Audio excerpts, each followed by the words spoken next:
Coklat viral korang. Yang tengah viral sekarang ni, memang ramai sangat orang beli.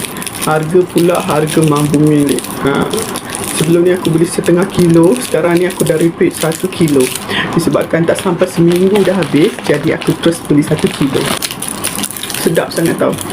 Bahagian luar dia ada salutan coklat, dan bahagian tengah dia ada macam wafer tu, biskut. Bahagian dalam dia ada coklat.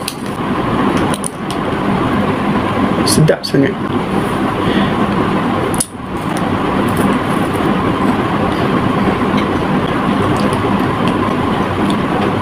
Harga pula tak sampai RM50.